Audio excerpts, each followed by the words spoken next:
Bonsoir et bienvenue à cette méditation du jeudi 25 juin 2020.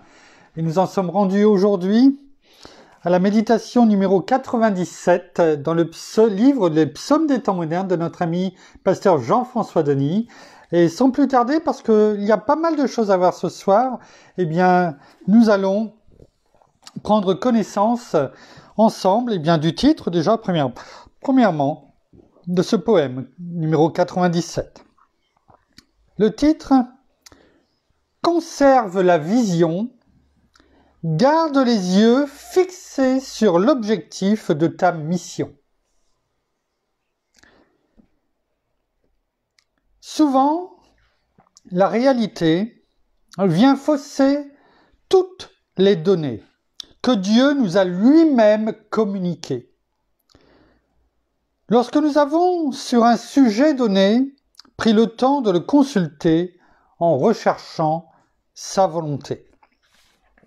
Toutefois, par la foi, malgré ce que mes yeux voient, j'avancerai. Car je sais qu'il, l'Esprit de Dieu, marche à mes côtés, toujours là pour me protéger et me guider.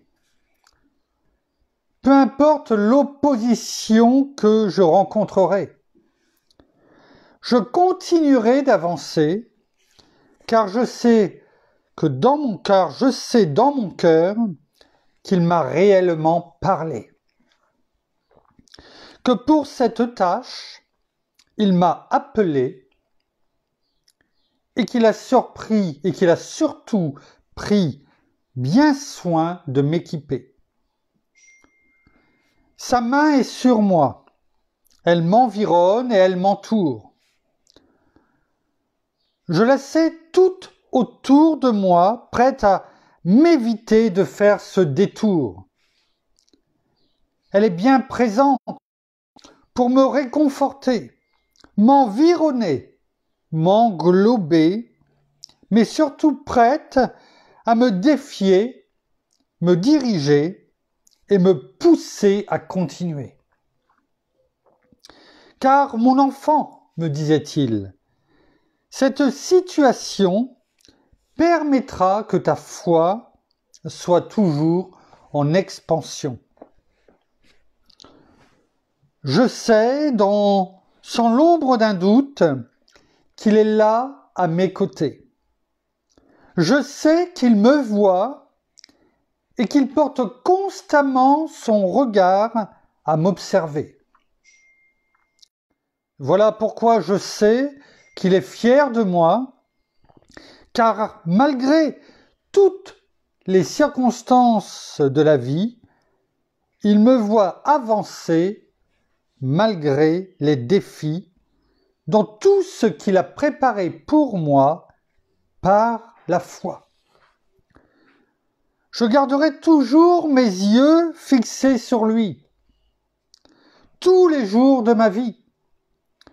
Je ne cesserai de chanter ses bontés et d'exprimer, peu importe les circonstances, toute ma gratitude à celui qui m'a sauvé. Je m'engage à garder mes yeux fixés sur la vision. Je m'engage à marcher main dans la main avec Jésus dans l'accomplissement de ma mission. Je m'engage, peu importe l'amplitude de la tempête à l'extérieur, à ce que le calme de sa présence demeure dans mon fort intérieur. Je conserverai ta vision dans mon cœur et par ta grâce, je saurai l'amener à terme afin de te rendre honneur. Merci Père, merci Seigneur, merci bien-aimé Saint-Esprit. Continue à nous conduire, continue à nous fortifier, à nous enseigner afin que, une fois de plus ce soir, au travers de ce psaume numéro 97, eh bien, l'enseignement de la parole nous soit donné, nous soit montré, nous soit enseigné, afin que la parole grandisse dans nos vies et nous fortifie. Amen. Alors, effectivement, après avoir vu l'épreuve, comment dirais-je, du four, du creuset, mais après avoir vu aussi hier qu'avant de passer au creuset et au four, il faut aussi être façonné par les mains du divin potier. Aujourd'hui, l'épreuve que nous devons passer, parce que c'est également une épreuve, on l'a pu le voir au travers de cette lecture, eh bien, c'est de conserver, de garder au plus profond de nous la vision qui nous a été montrée. Et oui, s'engager, comme il est écrit dans le dernier paragraphe, les 2 dernières strophes du psaume 97 des temps modernes, de garder nos yeux fixés sur la vision et de continuer à marcher main dans la main avec Jésus dans l'accomplissement de cette mission qui nous a été montrée, jusqu'à l'accomplissement de celle-ci. Quelle que soit l'amplitude ou l'ampleur de la tempête à l'extérieur, nous nous engageons à demeurer dans le calme de sa présence, dans la présence de Dieu, qui demeure dans notre fort intérieur par notre bien-aimé Saint-Esprit et l'enseignement de notre Seigneur Jésus lui-même. De garder, de conserver, comme pasteur Jean-François le dit, ta vision, Père, dans mon cœur. Alors, c'est vrai que ça paraît facile quelque part, après avoir traversé le feu, après avoir été façonné par les mains divines de notre Père. Mais on va s'apercevoir au travers de la référence qui nous a été laissée par pasteur Jean-François, qui se trouve dans Habakkuk, chapitre 2, verset 2, le prophète Habakkuk, que l'on trouve dans la dernière partie de l'Ancien Testament, où il y a les 12 derniers prophètes, avant un silence de 4 millénaires, avant la venue de Jean-Baptiste, et de cette voix qui crie dans le désert. Habakkuk qui se trouve après la moitié des petits prophètes, avec Michée, on en a déjà parlé, ensuite il y a Naoum, et ensuite le prophète Habakkuk. Alors il y a très peu de chapitres, il n'y en a que 3. On va lire cette référence qui se trouve au milieu, donc dans le chapitre 2, au verset 2, facile à retenir, Habakkuk 2.2.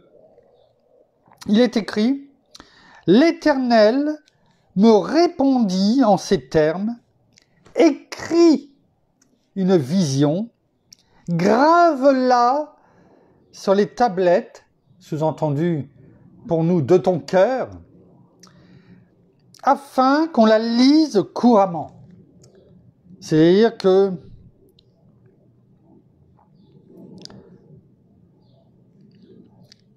alors attendez, je recherche ce qui peut être dit, pour que court celui qui la lit. C'est-à-dire que celui qui va la lire pourra courir. C'est dans ce sens-là. Courir après quoi? Après la vision.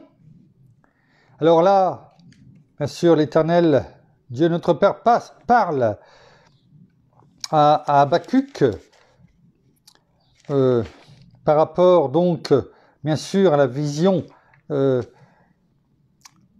peuple d'Israël. Et on va quand même, parce que c'est important C'est très important.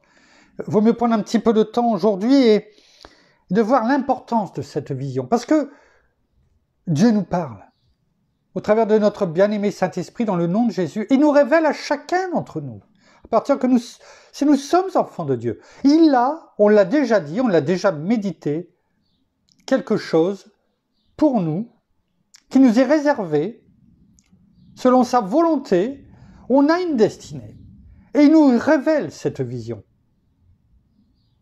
À partir du moment où on fait tout ce qu'on a pu dire et méditer depuis 96 précédentes méditations.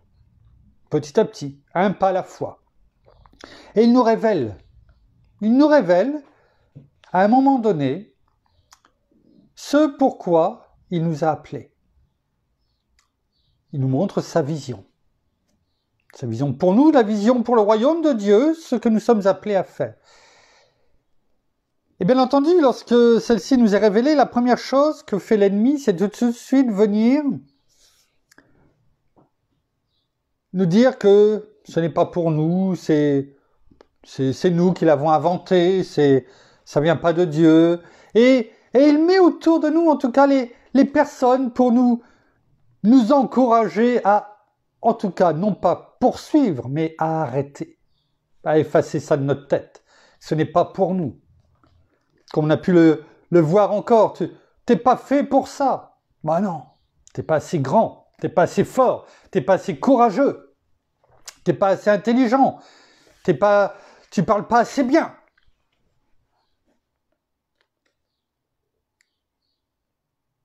Il suffit de regarder tous nos frères et sœurs qui nous ont précédés dans la parole.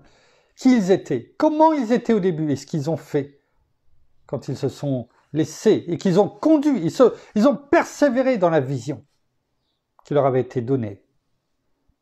C'est pour ça que je disais, oui, j'ai insisté sur le fait de, quelles que soient les tempêtes extérieures, et elles seront nombreuses, afin de nous détourner, de te détourner de ta vision, celle que Dieu t'a donnée. Alors il est bon de regarder un petit peu, et c'est la première fois que l'on va le faire, un cours, bien sûr, sans le détailler, parce qu'il y avait beaucoup de choses à dire aujourd'hui. On va prendre pas mal de versets, s'enrichir avec la parole de Dieu, parce que c'est toujours Dieu qui doit être mis devant. Non pas moi, non pas quelqu'un d'autre, non pas pasteur Jean-François, parce que ce n'est pas sa volonté non plus, mais toujours Dieu. Qu'est-ce qu'il nous dit? Qu'est-ce que notre bien-aimé Saint-Esprit, dans le nom de Jésus, qu'est-ce que notre Seigneur veut nous révéler ce soir, afin que cela soit, la parole nous nourrisse, nous fortifie, nous enseigne, et nous fasse passer une porte spirituelle supplémentaire, afin que nous puissions grandir. Parce que c'est ça le but de tout ce que nous faisons. C'est de grandir en Christ Jésus notre Seigneur, afin de ne plus avoir besoin de se les frelater, mais de passer à de la nourriture solide. Et j'ai bon espoir que cela soit déjà le cas. Alors, nous allons faire un petit peu, de façon rapide bien entendu, de voir ce que le livre du prophète Habakkuk et les thèmes, les grandes lignes de ce livre. Alors, la vue d'ensemble de ce livre s'ouvre sur la perplexité. Il est perplexe. Habakkuk est perplexe du prophète devant quelque chose que j'ai déjà entendu, qu'on m'a déjà posé comme question, que je me suis déjà aussi posé à certains moments de ma vie, comme Habakkuk. C'est pour ça que c'est bon, vous voyez, de se dire, on n'est pas les premiers. Et que cela aussi nous sert peut-être à répondre à certaines interrogations d'enfants de Dieu, et d'autres qui ne sont pas forcément enfants de Dieu. Sur la perplexité du prophète, devant quoi? Devant le mystère, parce que c'est un mystère, de l'impunité du mal dans le monde. Pourquoi le mal continue et pourquoi notre Père C'est la question qu'on peut se poser. Laisse autant le mal se produire. Ce ne vient pas de lui, bien entendu, mais il pourrait à tout l'arrêter. Et c'est quelquefois quelque chose qui est dans nos têtes. Pourquoi? Pourquoi lui, il fait du mal et on a l'impression qu'il n'y a rien qui peut l'arrêter? On sait qu'il s'enrichit en faisant le mal, et il y en a tellement. Pourquoi Dieu ne l'arrête pas? Pourquoi il continue à s'enrichir alors que on sait tous, plus ou moins, qu'il fait le mal? Et Habakkuk s'est posé déjà la même question. Il était perplexe. Et on va voir comment, au fur et à mesure, Dieu l'a fait cheminer, comme il le fait cheminer ce soir. On va le voir. Dans le premier chapitre, je vous laisserai le lire, Habakkuk, chapitre 1 à 3, il n'y a que 3 chapitres, et c'est intéressant. À la lumière de ce que l'on va parler ce soir, vous le comprendrez mieux, ce livre. Au chapitre 1er, le prophète se plaint auprès de Dieu parce qu'il voit partout autour de lui la violence et le péché se déchaîner, sans pour autant que leurs auteurs soient punis. Et je veux dire, ce qu'il a vécu à ce moment-là, et c'était quand même 600 ans avant la venue de notre Seigneur, donc il y a quand même plus de 2600 ans, eh bien c'est ce que l'on vit aujourd'hui, c'est ce que l'on voit aujourd'hui. Vous voyez? Comme la parole le dit, comme l'Ecclésiaste le dit, il n'y a rien de nouveau sous le soleil. Il n'y a rien de nouveau sous le soleil. Toujours dans le premier chapitre, il reçoit pour réponse une révélation du plan de Dieu et qui lui dit qu'il va se servir des Babyloniens, c'est-à-dire des Chaldéens, comme d'un instrument rapide et terrible pour envoyer son jugement sur les nations perverses. En résumé, il va utiliser les Chaldéens, les Babyloniens. Cette armée impitoyable, on a pu le voir avec Nabuchodonosor, qui est devenu empereur le royaume le plus puissant sur toute la terre et qui est venu d'un seul coup frapper et détruire tous ces peuples afin de dominer très rapidement, de façon très très rapide, sur toute la terre, en tout cas celle qui était connue à cette époque-là, afin de dominer. On l'a pu le voir avec ces nombreux gouverneurs qui étaient là, qu'il dominait, qu'il avait mis en place, et rappelez-vous, avec Daniel, qui était parmi les 3 responsables de tous ces gouverneurs. Je vous laisse aller rechercher ces méditations. Donc il dit à Habakkuk, oui, je sais, quelque part, mais je vais utiliser une armée très forte, et pourtant païenne, pour détruire tous ces peuples, ces nations perverses. Alors on peut s'interroger, pourquoi utilise-t-il, et dit-il à Habakkuk, je vais utiliser quelque part des gens qui sont peut-être pires qu'eux, pour les détruire. Et c'est justement cette 3e partie, quelque part, que le prophète se dit, il a un problème moral. Il a compris, il a entendu ce que l'Éternel lui a dit, mais il a un problème moral, quelque part. Parce que ce problème moral reste cependant, parce qu'il est sans solution. On peut aller... En passant devant, ça aurait été plus rapide. Le problème moral reste cependant sans solution dans l'esprit du prophète. Pourquoi? Parce que il se dit, comment un Dieu saint peut-il utiliser de tels païens pour détruire un peuple plus juste qu'eux? L'injustice et la violence vont-elles régner indéfiniment? Quelque part, c'est cette question. C'est une question qui l'obsède quelque part. C'est pour lui un problème morale. Et on peut le comprendre. Dans ce deuxième chapitre dont nous avons lu le verset, eh bien le prophète monte sur son rempart. Il va prendre de la hauteur, comme il nous est demandé par notre Père, et il nous permet de le faire chaque jour. De prendre de la hauteur afin de ne plus voir avec nos propres yeux, mais avoir un panorama complet. Pas forcément devant nos yeux, mais en tout cas nos yeux spirituels. Afin de recevoir sa solution, qui est toujours la meilleure. Pour observer donc le monde. Et il reçoit la réponse du Seigneur, qui lui apprend que le dessein de Dieu va bientôt s'accomplir, et il est encouragé à l'attendre. Ah, l'attente, c'est pas toujours facile, hein? Je parle pour moi et je sais que c'est pareil pour chacun. C'est pas facile d'attendre la réponse et de voir quelle va être la réponse de Dieu. Mais pourtant, c'est ce qu'il dit à Habakkuk et c'est ce qu'il nous dit d'attendre. Habakkuk, en le lisant, vous vous apercevrez qu'il est satisfait de la nouvelle lumière qu'il a reçue. Et on est toujours satisfait quand on reçoit la réponse de Dieu. On est content, on est en paix, parce qu'on sait qu'il a entendu, qu'il a répondu. Et ça, c'est bon. Et ça se termine par une prière sublime, que vous lirez, bien sûr, où il parle de la majesté, de la gloire de l'Éternel, et qu'il proclame sa confiance inébranlable dans les plans de Dieu.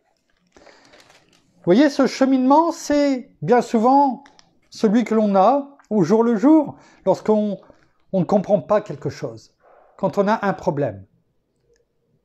C'est pour ça que je me suis permis de prendre un peu plus de temps aujourd'hui. Oui, ça va être un peu plus long, certes, mais je crois que ça va répondre à bien des interrogations, simplement en ayant vu dans ses grandes généralités le livre d'Habakkuk. C'est Habakkuk, lui qui était tellement, et qui ne comprenait rien finalement, et tellement désespéré à voir tout ce qui se passait, a fini par, à la fin, en 3 chapitres, louer, glorifier, oui, et reconnaître la toute-puissance de Dieu. C'est ce qui nous est demandé de faire. Alors, que nous dit la parole? De garder la vision. De garder la vision comme moyen de révélation. Et Dieu utilise la vision. Il l'a fait avec Habakkuk et il l'a fait, on va le voir, à travers quelques autres personnes. Il utilise toujours une vision pour te montrer ce que tu es appelé à faire. On le voit dans Genèse. Genèse, chapitre 15, au verset 1, avec Abraham. Il n'était pas encore Abraham, il était encore Abram. Après ces événements, la parole de l'Éternel fut adressée à Abram dans une vision en ces termes: « Sois sans crainte, Abram, je suis moi-même ton bouclier et ta récompense sera très grande. » Lui qui servait d'autres dieux jusque maintenant. Voilà ce qu'il lui a dit, par vision. « Sois sans crainte, car je suis moi-même ton bouclier. » Il nous le dit. Ce qu'il a dit à Abraham, c'est pour nous aujourd'hui. On n'a pas la même vision qu'Abraham. Mais là, il nous le dit, sois sans crainte. Je t'ai donné une vision, sois sans crainte, car je serai moi-même ton bouclier. Sous-entendu, je marche devant toi, je combats pour toi. Lorsque Dieu t'a donné une vision, il combat pour toi. Il te dit, sois sans crainte. Genèse, chapitre 46, verset 2, il est écrit: « Dieu parla à Israël dans des visions nocturnes. » Et là, quand on parle d'Israël, c'était Jacob. Il dit: « Jacob, Jacob !» Israël répondit: « Me voici. » voyez, il appelle Jacob. Il l'appelle. Il appelle pour lui dire quelque chose. C'est moi qui descendrai avec toi en Égypte et c'est moi qui t'en ferai aussi remonter. Et Joseph te fermera les yeux de sa propre main. Pourquoi? Parce que Jacob se posait la question, est-ce qu'il fallait partir alors qu'il ne savait même pas encore que son fils, et qu'il croyait mort, Joseph, était premier ministre de l'Égypte, et qu'il traversait une grande famine et que son peuple allait mourir de faim? Eh bien, par vision,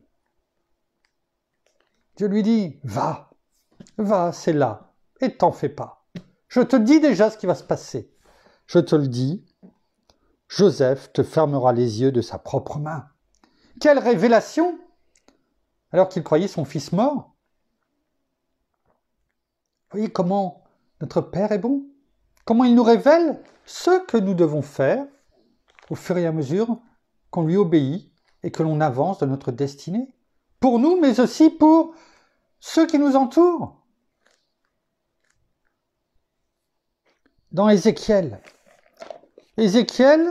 chapitre 37, Ézéchiel, chapitre 37, verset 1er.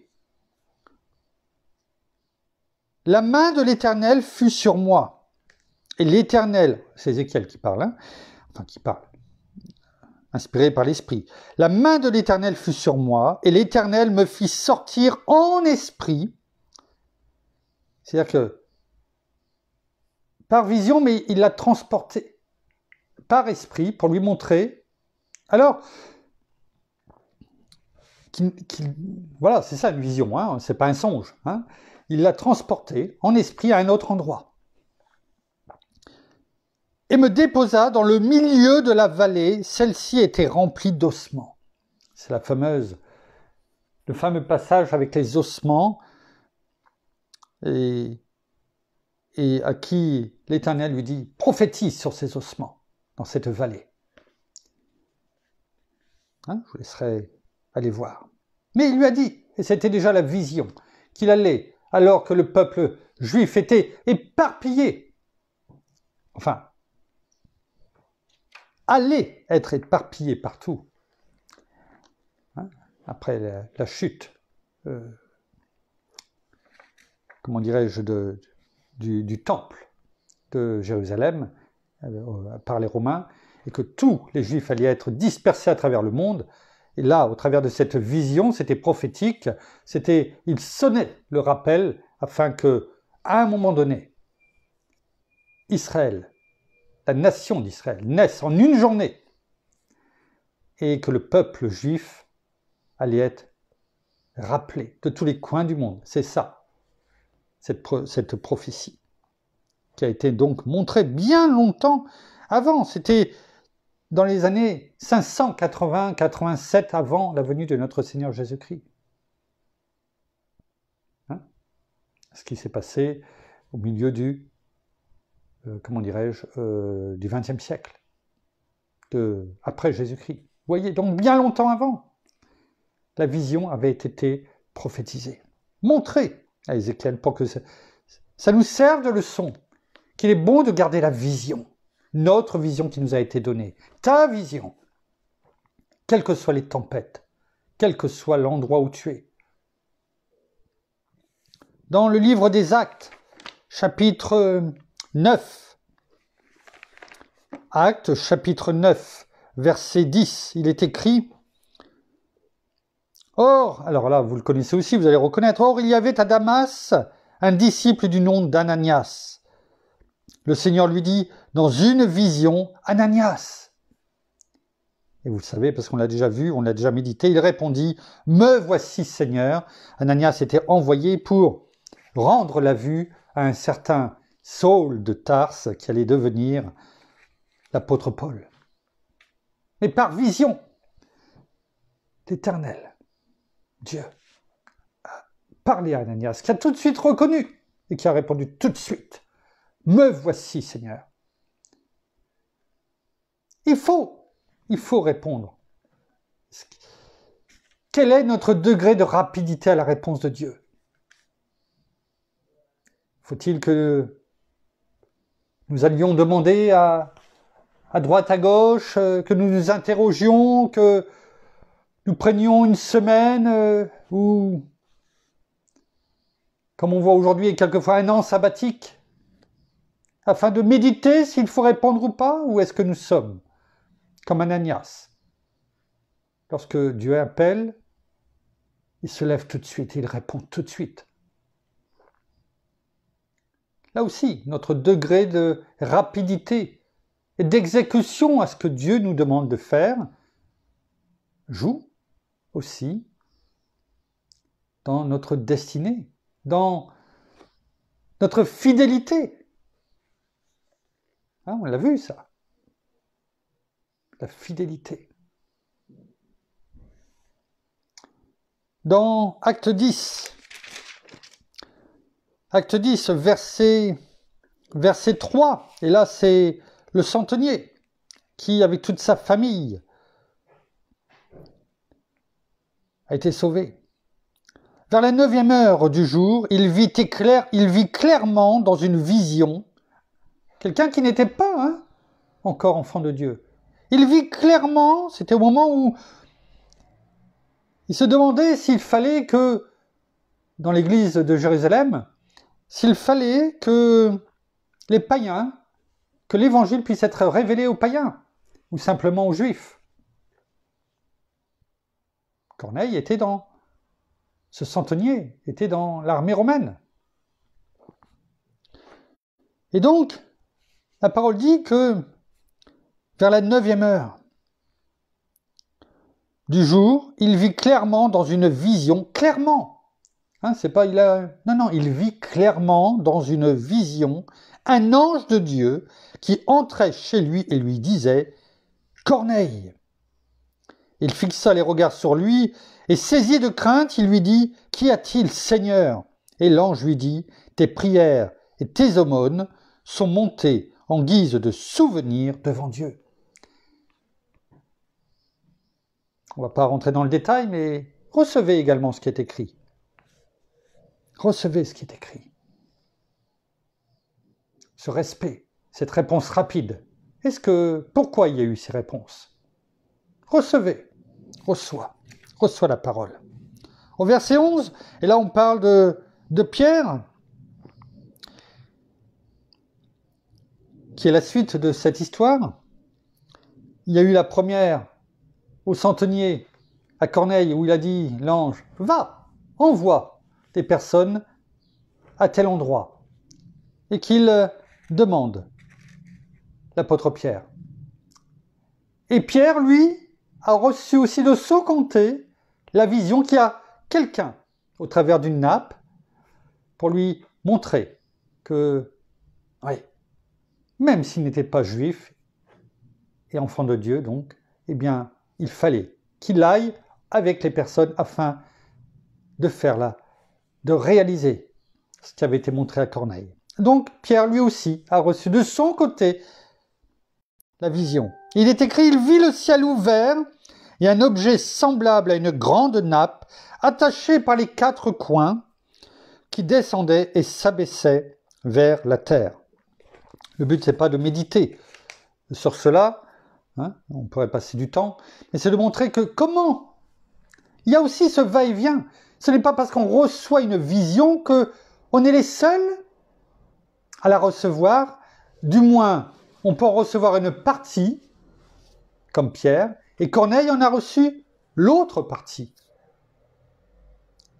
Et quand les gens que Corneille a envoyés de sa maison sont venus voir Pierre, il y a eu cette confirmation de cette vision.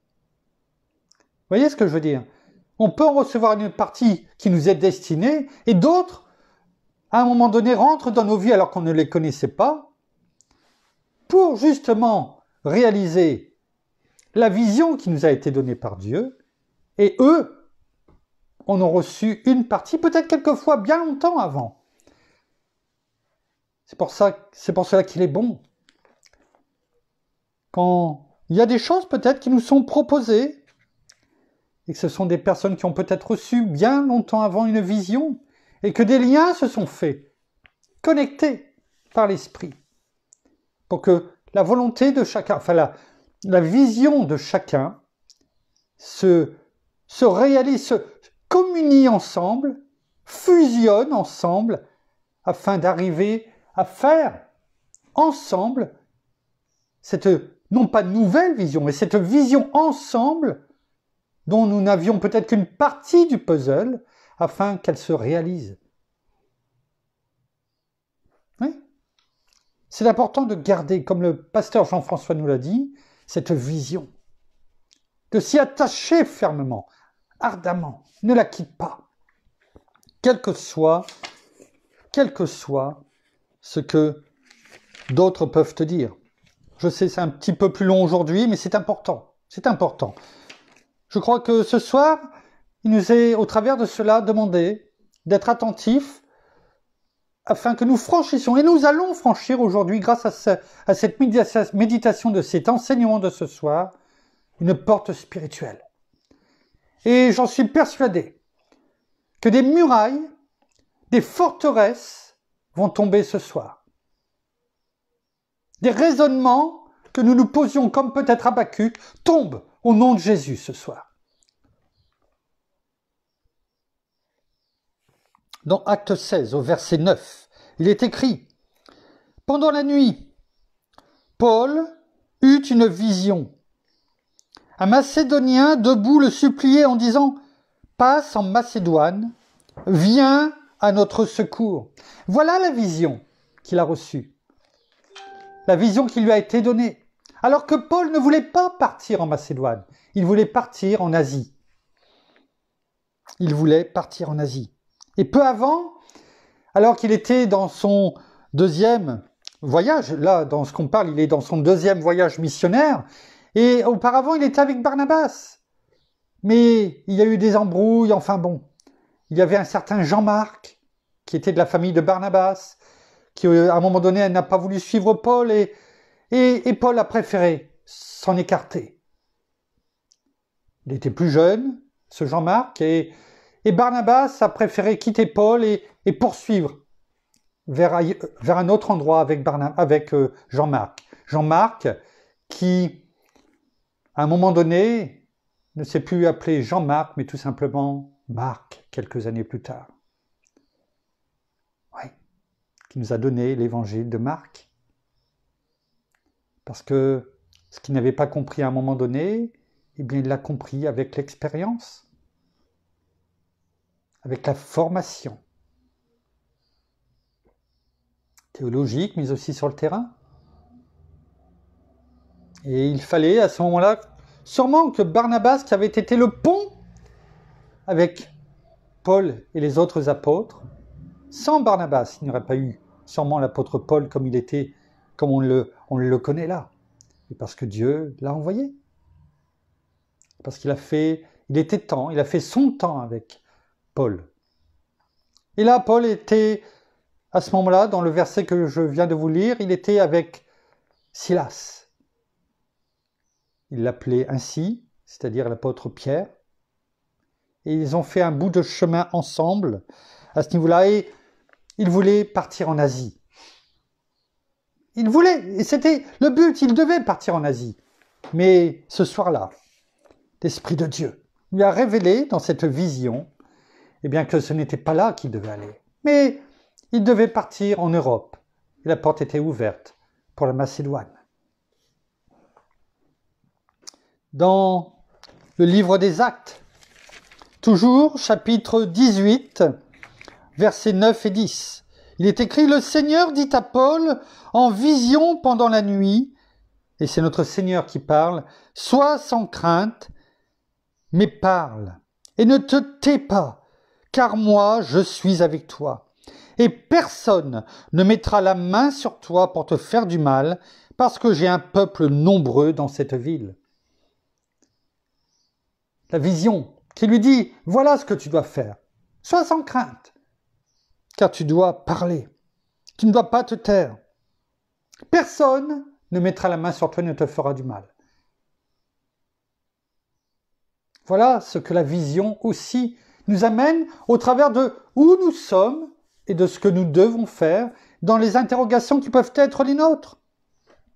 Dans toujours le chapitre des Actes, dans le livre des Actes au chapitre 22, au verset 18, il est écrit « Et je vis le Seigneur qui me disait « Hâte-toi et sors promptement de Jérusalem parce qu'ils ne recevront pas ton témoignage sur moi. » Il nous dirige, il nous conduit, notre bien-aimé Saint-Esprit, par ses visions, et il est le copilote de nos vies, il est le pilote de nos pensées, de nos émotions. Il nous conduit. L'Esprit de Dieu nous conduit au travers des visions à faire ce que nous devons faire. Il suffit d'être à son écoute et de l'entendre, et de l'écouter, de lui obéir, pour toujours notre bien. Pas toujours par rapport à ce que nous voulons faire. Là, je suis persuadé que l'apôtre Paul, peut-être qu'il voulait rester. Et pourtant, il lui est demandé de se hâter et de sortir de Jérusalem. Et s'il ne l'avait pas fait, il y serait sûrement resté. Il serait peut-être même mort. Comme quoi, il faut écouter. Dans Actes, chapitre 23, verset 11, il est écrit « La nuit suivante, le Seigneur s'approcha de Paul. » Il s'approcha de Paul. Vous voyez un peu? C'est beau. Tout le monde voudrait s'entendre dire « Le Seigneur s'approcha de Frédéric. » Il s'approcha de Paul et dit « Prends courage, car de même que tu as rendu témoignage de moi à Jérusalem, il faut aussi que tu rendes témoignage à Rome. » Il était en prison en Israël et à Jérusalem, et il se demandait si c'était là où il fallait que ce chemin s'arrête. Et le Seigneur s'approcha de lui. Oh, il est toujours avec nous. Et il lui dit, non, ce n'est pas la fin. Tu dois rendre témoignage de moi comme tu l'as fait à Jérusalem, mais à Rome. Voilà. Et nous reprend et nous redonne ses forces. Je puis tout par Christ qui me fortifie. Parce qu'on a rendu témoignage avant, et que l'on doit peut-être aller ailleurs, là où il doit être envoyé, dans l'exemple de Paul, bien entendu. Après, chaque chose est différente pour chacun.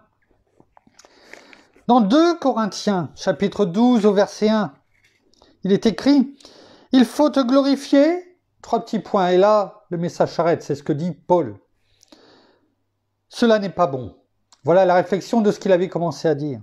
« J'en viendrai néanmoins à des visions et à des révélations du Seigneur. » Voilà. Il s'est posé la question, est-ce que j'en viendrai à me glorifier? Et c'est rare, hein, c'est pas courant qu'il y ait des points d'exclamation. Il a repris après la suite de sa phrase. Mais là, en fait, il nous fait partager ce que l'Esprit lui dit, sa réflexion. Mais non, ce n'est pas bon. Tout de suite, voilà, réflexion, non, ce n'est pas bon. Je ne dois pas me glorifier, mais plutôt les visions. Gloire à Dieu. Apocalypse, chapitre 1, verset 12. Il est écrit, et là, c'est bien sûr Jean, apôtre Jean, lorsqu'il a reçu, il était ravi sur l'île de Patmos, en esprit, pour le livre de l'Apocalypse, où il dit « Je me retournai pour découvrir la voix qui me parlait.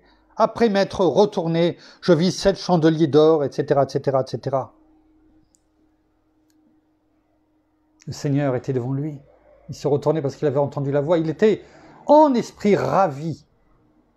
Ravi dans le ravissement, pas... Il est en extase, mais il était au 3e ciel. La vision. On aurait pu en prendre bien d'autres. J'en ai pris quelques-unes afin que cela nous fortifie et nous montre que, oui, tous ceux, nos frères et sœurs qui sont dans la parole, qui par notre bien-aimé Saint-Esprit, nous ont laissé ces témoignages,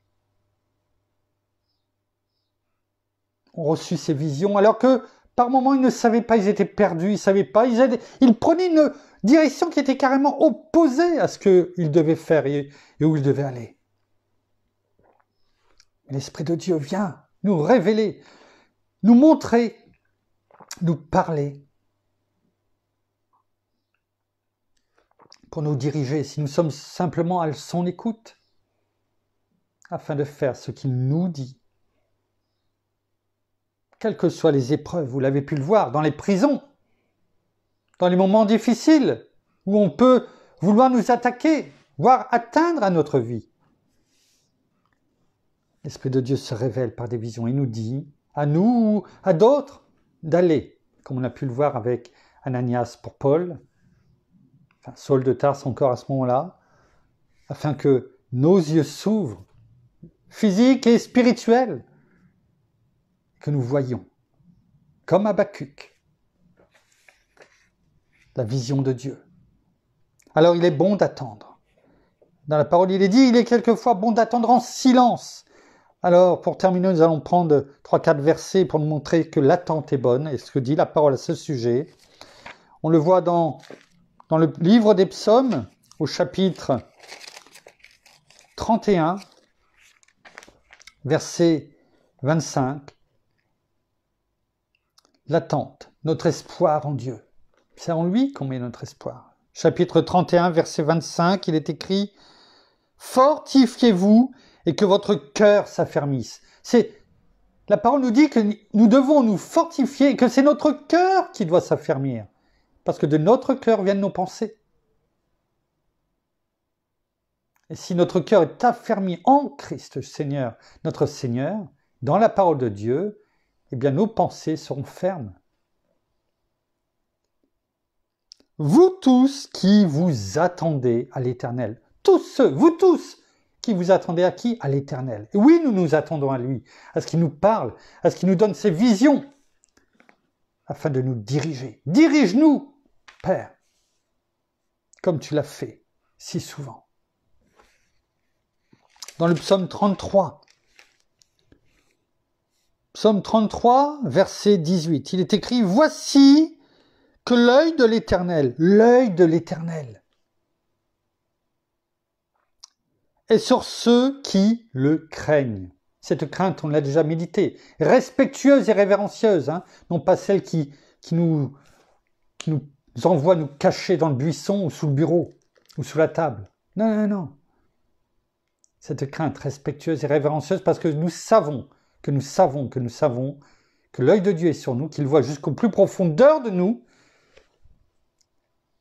avant que nous pensions quoi que ce soit, qu'il voit toutes choses et il sait. Sur ceux qui s'attendent à sa bienveillance. On s'attend à sa bienveillance parce que il nous aime. Ne nous posons pas la question. C'est même pas un trait de pensée. Non, il nous aime. Nous et ceux qui ne sont pas encore ses enfants. Donc imaginons combien il aime ses enfants. Psaume 39, verset 8, il est écrit « Maintenant, Seigneur, que puis-je espérer ?» Qu'est-ce qu'on peut faire? Qu'est-ce qu'on peut espérer maintenant dans notre situation? Qu'est-ce qu'on peut espérer? Ça nous est déjà arrivé de le dire, Et la réponse de la parole, « En toi est mon attente. » Mon attente est en toi, quelles que soient mes situations, parce que je sais. Et même si c'est la dernière limite, comme on a pu le lire avec Paul, où il lui a dit « Pars, hâte-toi, pars !» C'est que c'était le dernier moment. Autrement, il lui a dit « T'as le temps ? D'ici quelques jours, pars. » Non, hâte-toi. Quand on dit à quelqu'un de se hâter, c'est qu'il n'y a pas de temps à perdre, tu laisses tout, s'il faut, tu te hâtes. Donc c'était le dernier moment. Au dernier moment, même si on croit que tout est perdu. L'Éternel est notre attente, et on sait qu'il nous sortira de la situation dans laquelle nous sommes. Et enfin, pour terminer, dans le psaume 42, verset 12, il est écrit « Pourquoi t'as battu mon âme? Et gémis-tu sur moi ?» C'est ce qu'on vient de dire. Oh, je comprends pas, je suis... On pourrait en dire et en dire.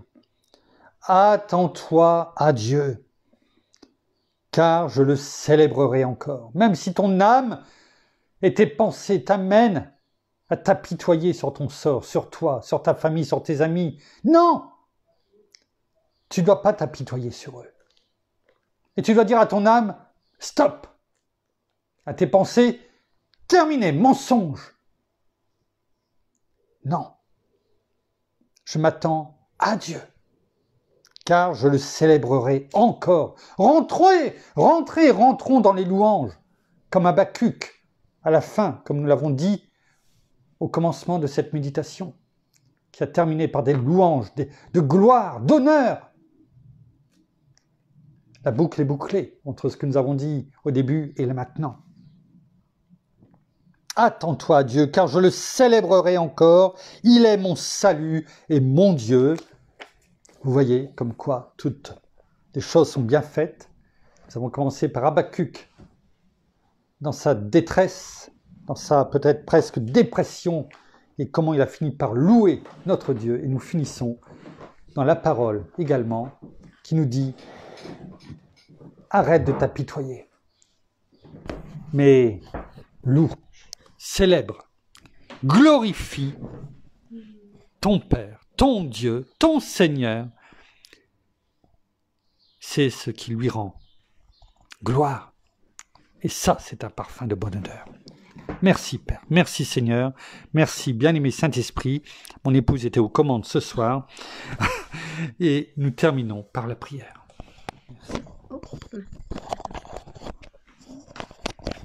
Oh, merci Seigneur encore pour ta parole qui nous est encore révélée encore ce soir. Merci parce que par là, eh bien, tu veux nous montrer ce que tu attends de nous, ce que tu as en réserve pour nous, que ce soit par des songes ou par des visions. Eh bien, gardons cela auprès de notre cœur et sur notre cœur, afin que nous allions de l'avant, que nous nous préparions, que nous nous hâtions à ce que tu as en réserve pour nous, ce que tu nous as prévu. Alors même si nous ne le savons pas encore aujourd'hui, eh bien, que chacun nous te demandions ce que tu as pour nous en réserve, ce que tu veux que nous réalisions ici, sur terre, la destinée que tu as pour chacun d'entre nous, parce que oui, chacun d'entre nous, nous avons une destinée, même si nous ne le savons pas encore aujourd'hui. Eh bien, en t'interrogeant, en te parlant et en parlant avec toi, eh bien, tu nous révèles les choses. Alors, tu nous révèles toutes choses. Et c'est pourquoi, vraiment, nous voulons encore rentrer dans la destinée que tu as prévue pour chacun d'entre nous. Alors, merci de nous montrer, merci de te révéler à nous, que ce soit par songe ou par vision, et vraiment que nous puissions rentrer, oui, vraiment, dans ce que tu veux que nous établissions, que nous fassions ici, sur terre, en attendant, Seigneur. Alors, béni sois-tu, Père, béni sois-tu, Seigneur, et que vraiment nous puissions être prêts à nous hâter, prêts à rebondir, prêts à aller de l'avant, prêts à avancer, parce que nous ne sommes pas seuls. Tu es avec nous et tu nous accompagnes chaque jour de nos vies, dans le nom de Jésus. Amen. Merci. Voilà, ainsi s'achève la méditation de ce soir. Nous vous souhaitons et nous vous, comment dirais-je, non seulement nous vous bénissons, bien sûr, de toutes les bénédictions spirituelles dans les lieux célestes en Christ, nous soyez abondamment bénis. Mon épouse vient de me rappeler, elle croit que je l'ai pas entendu et elle me souffle encore. Et si, j'ai entendu. J'ai entendu.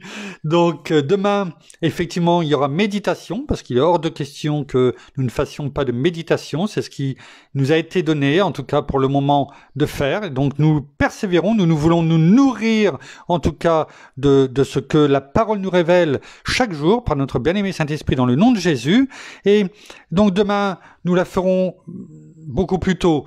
Je pense que ça sera davantage vers 16h30, 17h, je pense, dans ces eaux-là, afin que, parce que le soir, nous sommes appelés à aller ailleurs.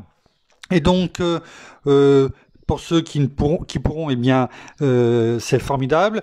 Pour ceux qui ne seront pas là, vous aurez le replay. Ce n'est pas grave. De toute façon, vous pourrez en prendre connaissance. Donc, sachez que, on va dire 17 heures. Je crois que c'est bien, non? Je pense à 18, mais on va dire 17 heures.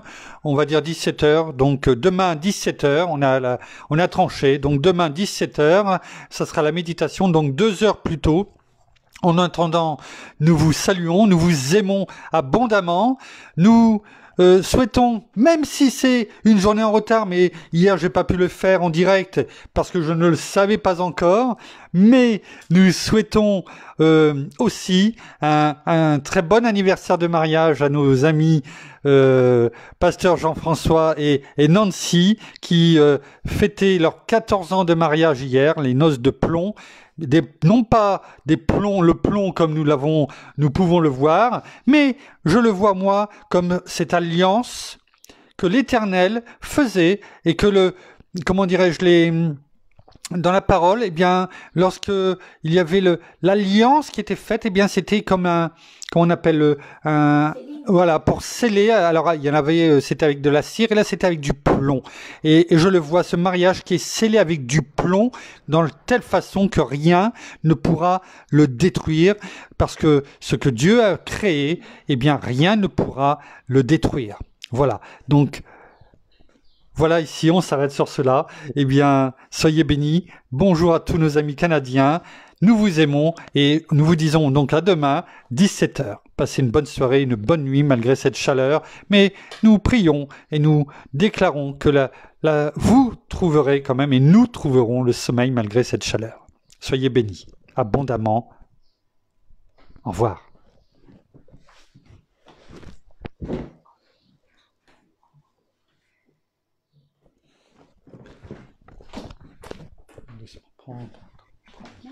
Prends ton temps. C'est écrit quoi? terminé.